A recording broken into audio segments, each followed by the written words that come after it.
অক্ষয় তৃতীয়ার দিন ঠাকুরের জন্য একটু কেনাকাটি করলাম। তো চলো ভিডিওটা পুরোটা শেয়ার করি তোমাদের সাথে। দেখো, অক্ষয় তৃতীয়ার দিন আমি সোনার দোকানে যাইনি, আমার কাছে ইনভাইট ছিল বাট আমি যাইনি, আমার একটু ঠাকুরের কিছু জিনিস কেনার ছিল। তো সেই জন্য আমরা চলে গেছিলাম, আমি, আমার মা আর আমার ওই বোনজিটা এসেছিলো। হাওড়া ময়দানে গিয়েছিলাম। ওখানে কি পাওয়া যায় না, ওখানে সব কিছু পাওয়া যায়। তো তাই জন্য কিছু কেনাকাটির হলে আমরা ওখানেই চলে যাই।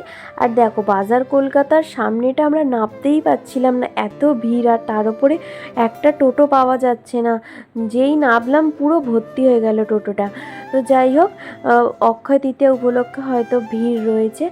আর এই যে ট্রেন্সের সামনে দিয়ে আমরা যাচ্ছিলাম। এখানে দেখো চারিদিকে জামা কাপড় খুব সুন্দর সুন্দর রিজনেবল প্রাইসে পাওয়া যায়। আর দেখো, আমি চলে এলাম পিতলের দোকানে, কাঁসার পিতলের দোকানে ঠাকুরের কিছু জিনিস কিনবো, সেটা তোমাদের আমি ভিডিওতে শেয়ার করে দেবো। আর দেখো, এই গরমে এত গরম, এত ভিড়, একটু ঠান্ডা ঠান্ডা লস্যি না খেলে হয়? আমি যতবারই ওখানে যাই একটু লস্যি খাই।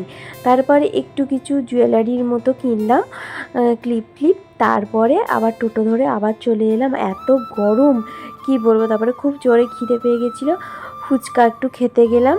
আর ফুচকার দোকানেও গিয়ে দেখি লাইন, তারপরে দাঁড়িয়ে দাঁড়িয়ে লাইনটা পেলাম।